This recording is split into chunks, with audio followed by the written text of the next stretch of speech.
শ্রীমদ্ ভাগবতম মহর্ষি ব্যাসদেবের রচিত তার দশম স্কন্ধের ফেলালভ নামক টিকা করেছেন ডক্টর মহানামব্রত ব্রহ্মচারী। তার প্রথম পর্বে আমরা শ্রী শ্রী সীতারাম দাস শঙ্করনাথের নিবেদন ও ব্রহ্মচারী শিশির কুমারের নিবেদন দেখেছি এবং তার সঙ্গে সঙ্গে ডক্টর মহানামব্রত ব্রহ্মচারীর ভূমিকা আমরা মাধুর্য ইত্যাদি পাঠ করেছি। আজ এই তৃতীয় পর্বে আমরা পাঠ করব ভাগবতের বৈশিষ্ট্য এবং ফেলালভ টিকার কিছু অংশ। হে কৃষ্ণ করুণা সিন্ধু দীনবন্ধু জগৎপতে গোপেশু গোপিকা কান্ত রাধা কান্ত নমস্তুতে। ভাগবতের বৈশিষ্ট্য শ্রবণ মঙ্গল। ভাগবত শাস্ত্র শ্রবণ করলেই কল্যাণ উদয় হয়। এটি এই শাস্ত্রের এক অপূর্ব বিশেষত্ব। অন্যান্য শাস্ত্রকথা শ্রবণ করে কার্যত কিছু করতে হয়। সদা সত্য কথা বলবে, উপদেশ শুনে সত্য কথা বলতে হয়, না হলে উপদেশ শোনা প্রায়ই ব্যর্থ হয়ে যায়। ভাগবত কথা কিন্তু শ্রবণ করলেই মঙ্গল হয়। এর কারণ এই যে অন্যান্য শাস্ত্রে আছে ইতি কর্তব্যতা, এটা করা উচিত, এটা করা অনুচিত, এই কর্তব্যের উপদেশ। এই উপদেশ মতো জীবন চালালে কল্যাণ হয়, শুধু জানা মাত্র কোনো ফল লাভ হয় না। ভাগবত শাস্ত্র উপদেশ প্রধান নয়, কর্ম বা কর্তব্যের নির্দেশ ভাগবতের একমাত্র কার্য নয়। জীবের কাছে একটি বিশেষ বার্তা পরিবেশন করাই ভগবানের মূল উদ্দেশ্য। সেই বার্তা পূর্বে বলা হয়েছে, ভগবান প্রেমের ঠাকুর, তাকে ভালোবাসায় পাওয়া যায়। তিনি আসেন জীবের ঘরে, ডাকেন বড় মধুর স্বরে। তিনি অনাদিকালে নিজজন। এই সংবাদটি অন্তর দিয়ে গ্রহণ করলে মঙ্গল আসবে। অনাদিকালে সুহৃদকে ভুলে গিয়েছি। কোনো সংবাদ শুনে তার কথা মনে জাগলেই বিস্মৃত সৌহার্দ্য সজাগ হয়ে ওঠে। তাতেই চরম মঙ্গলের উদয়। রসিক ও ভাবুকের আস্বাদনীয়। যাহারা সাহিত্য রসের মর্মজ্ঞ তারা হচ্ছে রসিক, যারা দর্শন তত্ত্বজ্ঞ তারা ভাবুক। রসিকেরা শুষ্ক দর্শন তত্ত্ব আস্বাদন করেন না, পক্ষান্তরে দর্শনজ্ঞেরা সাহিত্য রসকে উপেক্ষা করেন। ভাগবত রসিক ও ভাবুক উভয়ের আস্বাদ্য বস্তু। ভাগবত শ্রী ভগবানকে করেছেন সহজ সুন্দর মানুষ, আর তার প্রাপ্তির উপায় দিয়েছেন নির্মল ভালোবাসা। মানুষ আর ভালোবাসা এ দুটি বস্তু হল লৌকিক সাহিত্যের উপাদান। এই জন্য পুরাণ শিরোমণি সর্ববেদান্ত সার ভাগবত হয়েছে এই অপূর্ব সাহিত্য। যুগ যুগ ধরে কত শত কাব্যমদির রসের উপাদান জুগিয়েছে ভাগবত। আবার ভাগবতের লক্ষ্যবস্তু পরব্রহ্ম ভগবান। এই শাশ্বত তত্ত্বের আলোচনায় এই গ্রন্থ হয়েছে দর্শন গ্রন্থ। এই জন্য ভাগবত রসিক ভাবুক উভয়েরই আস্বাদনের বস্তু। এরূপ গ্রন্থ জগতে আর দ্বিতীয় নেই। দর্শন তত্ত্ব ও কাব্যরসের মিলিত মাধুর্য ভাগবতে প্রবাহিত। তাই প্রারম্ভে ঋষির আহ্বান, পিবত ভাগবতং রসমালয়ং মুহুরহ রসিক ভুবি ভাবুকাহ। বেদান্ত দর্শন ও ভাগবত। বেদান্ত দর্শনের সর্বশ্রেষ্ঠ গ্রন্থ ব্রহ্মসূত্র। ব্রহ্মসূত্রের দ্বিতীয় সূত্র হচ্ছে জন্মাদ্যস্য ইয়তঃ। এই সূত্রটি নিয়েই শ্রীমদ্ ভাগবতের আরম্ভ। এর দ্বারা উভয় গ্রন্থের একত্ব বুঝতে পারা যায়।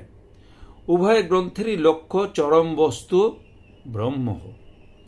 পার্থক্য এই যে ব্রহ্মসূত্রে পরম তত্ত্ববস্তু ব্রহ্মভূমিতেই আছেন, ভাগবতে পরম তত্ত্ববস্তু মানব ভূমিতে নেমেছেন। বেদান্তের ব্রহ্ম বিজ্ঞান ঘন, ভাগবতের ভগবান আনন্দ ঘন রস ঘন। বেদান্তের ব্রহ্মে তার প্রিয় স্বরূপতা ও করুণাময়তা অপ্রকট, ভাগবতে ভগবানের ভগবত্তার সর্বাধিক অভিব্যক্তি। প্রিয় স্বরূপে তিনি পতি পুত্র সখা, কারুণ্য শক্তির বিলাসে তিনি দয়ার ঠাকুর, ক্ষমার দেবতা। পূর্বে বলা হয়েছে, একটি শ্লোক শ্রবণে মুগ্ধ শ্রী সুখদেব ভাগবত আস্বাদনের জন্য লোলুপ হয়ে পিতা বেদব্যাসের কুটিরে আসেন। এটি পুতনা মোক্ষণ বিষয়ক একটি শ্লোক ছিল। তাতে বলা হয়েছে যে পাপী পুতনা কৃষ্ণকে বধ করবার উদ্দেশ্যে স্তনে কালকূট বিষ মাখিয়ে পান করিয়েছিল। সেই পুতনারও সর্বপাপ ক্ষমা করে যে করুণাময় দেবতা তাকে বৈকুণ্ঠে ধাত্রীগতি দিতে পারেন, সেই দয়ালু প্রভু ছাড়া আমাদের মতো অভাজন আর কার শরণ লইবে? পাপীর বন্ধু দয়াল এমন আর কে আছে? সুখদেব ব্রহ্মজ্ঞানী ছিলেন, ব্রহ্মজ্ঞ সবাই জানেন। তার জানা কিছু বাকি ছিল না, তবু তিনি একটি কথা জানতেন না, পরব্রহ্ম যে এত করুণাময়। কারণ বেদান্তের ব্রহ্মে করুণাশক্তির বিলাস নেই, সেটি আছে ভাগবতের ভগবানে। জল আর বরফ একই বস্তু, তৃষ্ণা নিবারণী শক্তি সুব্যক্ত, বরফে সেটি অব্যক্ত। ভাগবতের ভগবানে করুণা শক্তি সুপরিব্যক্ত, বেদান্তের ব্রহ্মে ওই শক্তি ঘুমন্ত। তাই ব্রহ্মজ্ঞানী সুখদেবেরও ভাগবতে লোভ। তাই তো শ্রীকৃষ্ণ আত্মারাম গণাকর্ষী। লৌকিক সাহিত্য ও ভাগবত। লৌকিক সাহিত্যের উপজীব্য মানুষ ও তার ভালোবাসা, মানুষে মানুষে প্রীতির মিলন, আনন্দ ও বিরহের বেদনা ও এদের বিবিধ বিচিত্রতা নিয়ে লৌকিক কাব্যগ্রন্থ। ভাগবতের মুখ্য আলোচ্য বিষয় প্রেম প্রীতির মিলন, বিরহ ও তার অশেষ প্রকার বৈচিত্র্য। পার্থক্য এই যে লৌকিক সাহিত্যের মানুষ সত্যই মরজগতের মানুষ ও তাদের ভালোবাসা, নশ্বর ব্যক্তিদের নাশশীল আকর্ষণ। পক্ষান্তরে ভাগবতের মানুষ গুরু কপট মানুষ, মানুষ রূপে পরব্রহ্ম। আর ভাগবতের ভালোবাসা আত্মার সঙ্গে পরমাত্মার। ভাগবতের প্রেম ভক্ত সঙ্গে ভগবানের শাশ্বত ভাববন্ধন। ভাগবত যেন খাঁটি সোনা। লৌকিক সাহিত্যে যেন গিল্টি করা কোনো ধাতু, আপাত দৃষ্টিতে দুই সমুজ্জ্বল, গভীর দৃষ্টিতে একটি বস্তু অমৃতময়, অপরটি বিষময় মরণধর্মী। শ্রীভাগবতের মধ্যে আগাগোড়া একটি ভক্তির প্রভাব। লৌকিক সাহিত্যে কোথাও তাহা নেই, বরং তদ্বিপরীত একটি মায়িক বৈষয়িক সুখভোগের আবেদন সেখানে প্রবল। সেটি পড়তে পড়তে ভোগ লালসা উদ্দীপিত হয়ে ওঠে। আর শ্রীমদ্ ভাগবত পড়তে পড়তে হরিভক্তি রসমাধুর্যে অন্তর ভরে যায়। গীতা ও ভাগবত। গীতা ও ভাগবত দুই গুরু শিষ্য সংবাদ। গীতার বক্তা গুরু জগৎগুরু শ্রীকৃষ্ণ, আর ভাগবতের বক্তা গুরু ভক্ত শিরোমণি শ্রী সুখদেব। গীতায় ভগবান নিজের কথা নিজে বলায় সকল কথা বলা সম্ভব হয়নি। শ্রী ভগবান নিজে যে কত সুন্দর, কত মধুর, কত যে তার প্রেমের আস্বাদন, এসব কথা তিনি নিজে বলতে পারেন না। নিজের ওসব কথা নিজে ভালো করে জানেন না, বলেন না, বলতে পারেন না। বললেও তা রসাবহ হয় না। শ্রী ভাগবতের বক্তা ভক্ত, তাই ওই সকল মাধুর্যের কথা অত্যন্ত মনোহারীভাবে বর্ণিত হয়েছে। ভগবত ভক্তি বস্তুটি আসলে ভক্তেরই সম্পদ, ভগবানের নয়। পিতৃভক্তি যেমন পুত্রের হৃদয়ে থাকে, পতি প্রেম পত্নীর হৃদয়ে থাকে, সেই রকম ভগবত ভক্তি বস্তুটি ভক্তজনের হৃদয়েই প্রবাহিত থাকে। এই হেতু ভক্তি প্রেমের কথা ভক্তমুখেই অধিকতর মাধুর্যমণ্ডিত হয়। তত্ত্বকথা আলোচনায় ভগবানকে কেউ ছাড়াতে পারে না।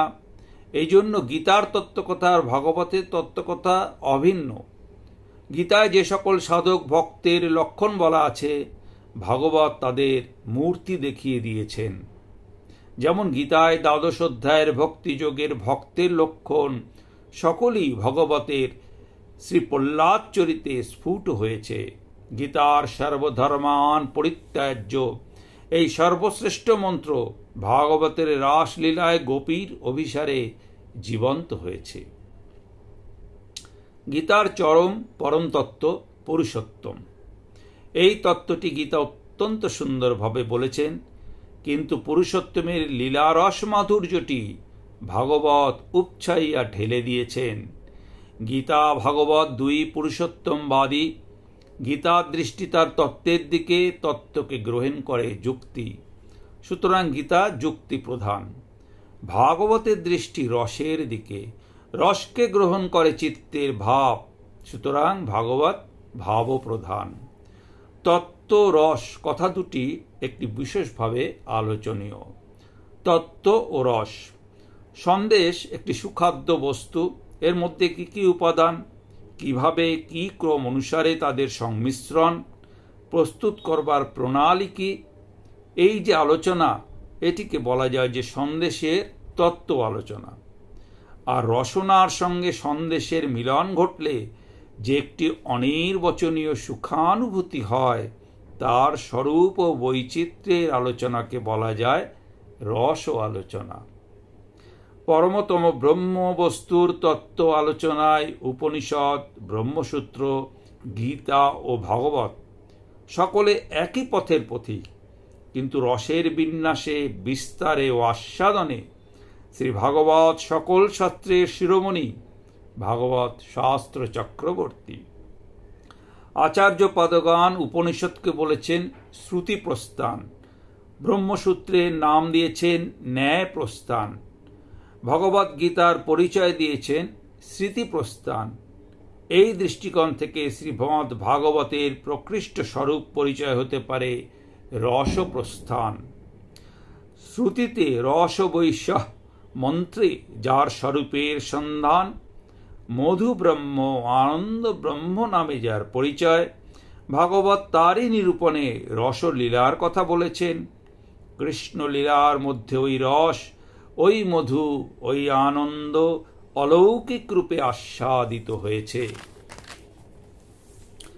আর্য সংস্কৃতির কেন্দ্রস্থ পুরুষ শ্রীকৃষ্ণ। চরিত্রের উৎকর্ষ লাভ আর্য ঋষি প্রদর্শিত সাধনের মুখ্য লক্ষ্য। এই জন্য সাহিত্যিক দিকের প্রতিও নির্দেশ ছিল মহনীয় চরিত্র নিয়ে কাব্য সাহিত্য রচনা করতে হবে। যোগেশ, সুরেশ, সরোজিনী, বিনোদিনীদের নিয়ে সাহিত্য রচনা প্রাচীনকালে রীতি ছিল না। সাধারণ লোকের জীবন কথা পাঠে নৈতিক চরিত্রের গতি নিম্নমুখী হওয়ার আশঙ্কা। আমাদের প্রাচীন সাহিত্যে অগণিত বড় বড় চরিত্রের মূর্তি অঙ্কিত আছে, তাদেরকে চার ভাগ করা চলে। যারা শৌর্যে, পরাক্রমে, ক্ষাত্রবীর্যে বড়, যেমন হিরণ্যকশিপু, রাবণ, কংস, শিশুপাল, দন্তবক্র। যারা সম, দম, তপস্যা প্রভৃতি ব্রাহ্মণ্য ধর্মে উজ্জ্বল, যেমন কপিল, বশিষ্ঠ, বিশ্বামিত্র, বাল্মীকি, বেদব্যাস। যারা ক্ষাত্রবীর্য, ব্রাহ্মণ্য, তপস্যা দুই মিলিয়ে বড়, তারা রাজর্ষি, যেমন জনক, রামচন্দ্র, ভীষ্ম, যুধিষ্ঠির, অর্জুন। যারা ভক্তি বলে বড়, হরিভজনময় জীবন যাদের, যেমন ধ্রুব, প্রহ্লাদ, অম্বরীশ, নারদ, সুখদেব। আরেকটি মহোজ্জ্বল চরিত্র আছে যা সকলের মুকুটমণি, যার কাছে ওই সমস্ত চরিত্র ম্লান হয়ে যায়, অথবা ওই মোহনীয় চরিত্রের উজ্জ্বলতা যার বরণীয় চরিত্রের ঔজ্জ্বল্য থেকে সমাগত, যিনি তুলনাহীন, সর্বোপরি বিরাজমান, শিরভূষণ, তিনি ভাগবত প্রতিপাদ্য দেবতা শ্রী শ্রী শ্রীকৃষ্ণ। শৌর্য বলে কংসাদি যার হাতে মৃত্যুবরণ করেছে, কপিল, বেদব্যাস যার গুণ গেয়ে ধন্য হয়েছে, রামচন্দ্র যার অংশ, অর্জুন, ভীষ্ম যার ভক্ত, যাকে হৃদয়ে ধ্যান করে ধ্রুব, প্রহ্লাদ, নারদ এত সুন্দর হয়েছেন, যিনি সর্বশ্রেষ্ঠ, আদর্শ, সর্বোজ্জ্বল চরিত্র, সকলের ধ্যেয় বস্তু, যিনি আর্য ঋষির এই বিরাট ঐতিহ্যময় আধ্যাত্মিক সংস্কৃতির মধ্যমণি, তিনি হচ্ছেন শ্রী শ্রীকৃষ্ণ। এই শ্রীকৃষ্ণের জীবনলীলার কথা শ্রীমদ্ ভাগবতের উপজীব্য। 9টি স্কন্ধ ভূমিকা করে দশম স্কন্ধে ভাগবত শ্রীকৃষ্ণের কথা পূর্ণাঙ্গভাবে বর্ণনা করেছেন। নবম স্কন্ধ পর্যন্ত ভক্তামৃত বিতরণ করে দশম স্কন্ধে শ্রীকৃষ্ণামৃত বিতরণ করেছেন। এই অমৃত যে আস্বাদন করল না, যে আর্য সংস্কৃতির প্রাণকেন্দ্রের যোগ হারালো, যে এটা অন্তর দিয়ে গ্রহণ করল, সে ঐতিহ্যময় জাতীয় জীবনের অন্তরাত্মার সাক্ষাৎকার করল। বিরাট গ্রন্থ মহাভারত মহনীয় চরিত্রের এক চিত্তাকর্ষী মহাপ্রদর্শনী। অর্জুন, ভীষ্ম, যুধিষ্ঠির, দুর্যোধন এই গ্রন্থের নায়ক। শ্রীকৃষ্ণ মহাভারতের মহানায়ক। এককেই মহানায়কের কথা বলেছেন ভাগবত। মহাভারত ও ভাগবত, এই আর্য সংস্কৃতির এমন কোনো মূল্যবান সম্পদ নেই যা মহাভারতে স্থান পায়নি। যা নাই ভারতে তা নাই ভারতে। মহাভারতে শ্রীকৃষ্ণ দ্বৈপায়ন যে প্রতিমা নির্মাণ আরম্ভ করেছেন, শ্রীমদ্ ভাগবতে তাকে পূর্ণাঙ্গ করে প্রাণ প্রতিষ্ঠা করেছেন। এই প্রাণ সঞ্চার কার্যটি বাকি ছিল বলেই বেদব্যাস চিত্রের প্রসন্নতা লাভ করতে পারছিলেন না। দেবর্ষি নারদ এই প্রাণ সঞ্চারের মন্ত্রের দ্রষ্টা, মহর্ষি কৃষ্ণ দ্বৈপায়ন প্রতিষ্ঠাতা, শ্রী সুখদেব তার পূজারী। ভক্ত আচার্যগণ যুগ যুগ ধরে এই ভাগবত প্রসাদের বিতরণকারী।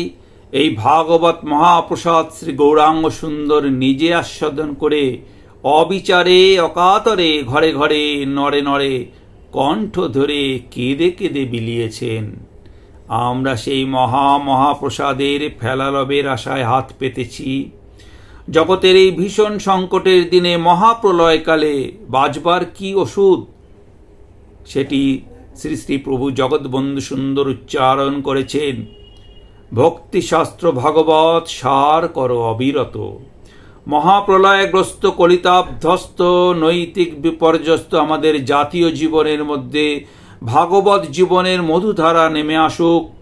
আমাদের জৈব সত্তা দিব্যভাবে অনুপ্রাণিত হোক। মহা উদ্ধারণ লীলা উদযাপিত হোক। শ্রীমদ্ ভাগবত গ্রন্থ জয়যুক্ত হন। গৃহে গৃহে শ্রীগ্রন্থ শোভাবিস্তার পূর্বক দিব্য জীবন লাভে আমাদের নিত্য সহায়ক হন। জয় জগৎবন্ধু হরি। জয় জগৎবন্ধু হরি বলে এই ভূমিকা তিনি শেষ করেছেন ডক্টর মহানামৃত ব্রহ্মচারী। এইবার তার ফেলালব নামক যে টিকা শ্রীমদ্ ভাগবতমের দশম স্কন্ধের প্রথম অধ্যায় শ্রীকৃষ্ণ অবতারের উপক্রম, সেই ফেলালব টিকার 1 থেকে 16 যে শ্লোক রয়েছে ভাগবতের দশম স্কন্ধের প্রথম অধ্যায়ের, তার আমি ফেলালব টিকাটি পাঠ করছি। কৃষ্ণের যে ভুক্ত শেষ তার ফেলা নাম, তার এক লব পায় সেই ভাগ্যবান। শ্রী চৈতন্য চরিতামৃতের অন্তলীলার 16 অধ্যায় আছে এটি। শ্রীকৃষ্ণের দিব্য মাধুর্য মণ্ডিত লীলাকথায় শ্রীমদ্ ভাগবতের দশম স্কন্ধের মুখ্য বিষয়বস্তু। ফেলালব নামক এই টিকায় শ্রী সুখদেবের আস্বাদনের অনুকীর্তন। এর প্রথম অধ্যায়ের নাম শ্রীকৃষ্ণ অবতার উপক্রম। এতে শ্রীকৃষ্ণের অবতরণের উদ্দেশ্য এবং বসুদেব ও দেবকীর কারাবাস বর্ণিত হয়েছে।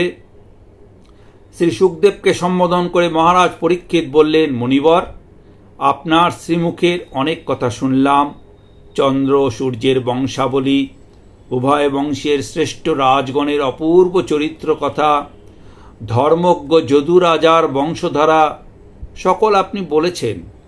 এখন ইচ্ছা জাগে যাদবানন্দ শ্রী গোবিন্দের কথা কিছু শুনি, আর সেই সঙ্গে অংশ প্রকাশ শ্রী বলরামজির কথাও শুনতে সাধ। এসব কথাও কিছু কিছু বলেছেন, তবে সংক্ষেপে। এবারে বিস্তারে বলুন শুনি। সর্বাত্মা শ্রীহরি যদুকুলকে অস্বীকার করে প্রপঞ্চে আবির্ভূত হয়ে কি কি লীলা করেছিলেন সকলই শুনতে লালসা। শ্রী গোবিন্দের কথা শুনতে সকলেরই বিপুল আগ্রহ। যারা বিষয় তৃষ্ণাহীন জীবনমুক্ত পুরুষ তাদের তো কথাই নেই।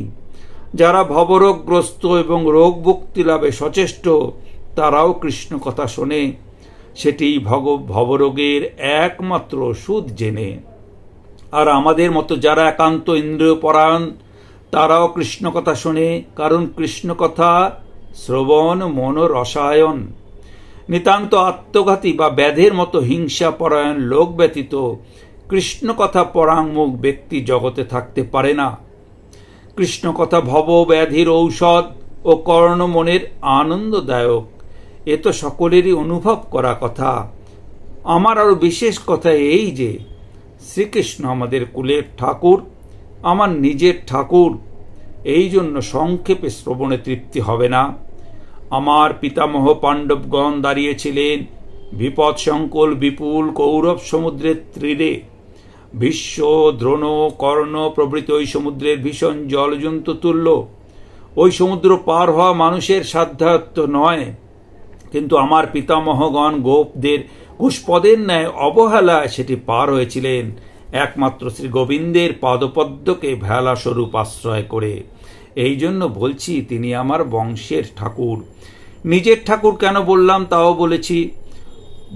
বলছি। কুরু পাণ্ডবগণের বংশের বীজ একমাত্র আমি যখন ভ্রূণ রূপে মা উত্তরার গর্ভে, তখন দ্রোণপুত্র অশ্বত্থামা আমাকে বধ করবার জন্য ব্রহ্মাস্ত্র নিক্ষেপ করলে নিজে অনন্যপায় হয়ে জননী হা গোবিন্দ বলে তার চরণে শরণাগত হলেন। শ্রী গোবিন্দ চক্র ধারণ করত মায়ের উদরে প্রবেশ করে যেখানে আমি সেখানে উপস্থিত হলেন। সেই মল ক্লেদলুপ্ত স্থানে গিয়ে ব্রহ্মাস্ত্রের তেজ নিজ অঙ্গে ধারণ করত আমাকে রক্ষা করলেন। এবাম্ভূত আমার কুলদেবতা এবং এই হিন্দের রক্ষাকর্তা শ্রী গোবিন্দের কথা সংক্ষেপে শুনতে তৃপ্তি হয় না। মনে হয় শ্রীহরির দুটি রূপ, একটি মহাকাল রূপ আর একটি লীলা পুরুষোত্তম রূপ। জীবগণের মধ্যে যারা বহির্মুখী তাদের কাছে আসেন তিনি মহাকাল রূপে, তখন তার হাতের অস্ত্র মৃত্যু। আর যারা অন্তর্মুখী তাদের কাছে আসেন লীলা পুরুষোত্তম রূপে, তখন যে সম্পদ তার হাতে তা পরম অমৃত। মৃত্যু অমৃত এই দুই রূপে দুয়েরই দাতা তিনি। সেই মায়া মানুষটির কথা বিস্তারে বলুন শুনি।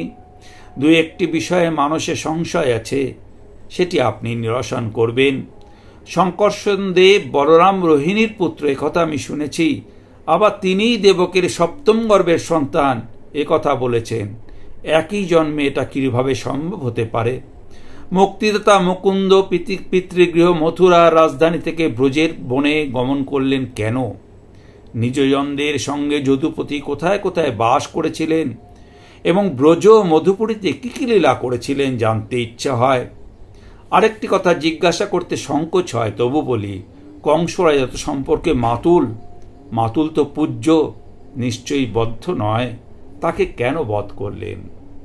শুনেছি লীলার শেষ অঙ্কে শ্রীকৃষ্ণ দ্বারকায় বাস করেছেন। সেখানে কতদিন ছিলেন, কত ভাগ্যবতী রমণীর পানি গ্রহণ করেছিলেন, শুনতে কৌতূহল হয়। যা যা জিজ্ঞাসা করলাম আর যেসব কথা আমার অজ্ঞতাবশত জিজ্ঞাসা করতে পারলাম না, অথচ আমার জানা উচিত, গোবিন্দের সেই সব দিব্যলীলা কথা বিস্তারিতভাবে বর্ণনা করুন। এ সকল কথা আপনি সব জানেন এবং বলতেও আপনি যোগ্য, আর আমি সকল প্রকারে অযোগ্য হলেও শুনতে শ্রদ্ধাহীন নই। সুতরাং আমার নিকট সবিস্তারে বলতে বাধা নেই। আমাকে অতি ক্ষুধার্ত জেনে আপনি কথা সংক্ষেপ করবেন না। যদিও আমি কয়েকদিন যাবৎ জল গ্রহণ করছি না, তথাপি দুঃসহ ক্ষুধা আমাকে কষ্ট দিচ্ছে না। কারণ বাহ্য তো আমি কিছু না খেলেও বস্তুত আমি অনাহারী নই। প্রতিক্ষণে আপনার মুখপদ্ম থেকে যে হরিকথার অমৃতধারা প্রবাহিত হচ্ছে, সেটি পান করে আমি সঞ্জীবিত ও আনন্দিত হচ্ছি। নৈমিষারণ্যে সুতমুনি সৌনককে সম্বোধন করে বললেন, পরম ভাগবত শ্রী সুখদেব এই সকল সাধু প্রশ্ন শ্রবণে পরমানন্দে মহারাজ পরীক্ষিতকে অভিনন্দন করলেন। শ্রদ্ধাবান শ্রোতার মুখে সৎ প্রশ্ন বক্তামাত্রকেই উল্লসিত করে। পরমোল্লাসী জিজ্ঞাসু রাজাকে অশেষ প্রশংসা করে শ্রী সুখদেব কলিকলুষ বিনাশী শ্রীকৃষ্ণ কথা বলতে আরম্ভ করলেন। শ্রী সুখদেব বললেন, পরীক্ষিত, আপনি কেবল রাজা নন, রাজর্ষিও বটেন। রাজর্ষি বলেও তৃপ্তি হচ্ছে না, আপনাকে রাজর্ষি সত্যম বলতে ইচ্ছা হয়। আপনার বুদ্ধি সম্যকরূপে ব্যবস্থিত অর্থাৎ স্থির। তা না হলে বাসুদেব শ্রীকৃষ্ণের কথা এরূপ নিষ্ঠাপূর্ণ রতি আপনার জন্মাইতে পারে না। শ্রীকৃষ্ণের পাদ উদ্ভবা গঙ্গা ও তার কথা গঙ্গা উভয়ই নরনারীকে পবিত্র করে। যিনি বলেন, শোনেন ও প্রশ্ন করেন, তিন পুরুষই পবিত্র হন। মনে হয় পাদোদ্ভবা গঙ্গা থেকে কথা গঙ্গা করুণাময়ী। গঙ্গা আপন মনে আপন পথে চলে যান, আর যার প্রয়োজন সমীপে গিয়ে স্নান করেন। আর কথা গঙ্গা যেখানে সজ্জনের সঙ্গে মিলন আসে এসে প্রবাহিত হন। আজকের মতো পাঠ এখানেই শেষ হলো। ওম শ্রীকৃষ্ণায় অর্পণমস্তু। হরি ওম তৎসৎ।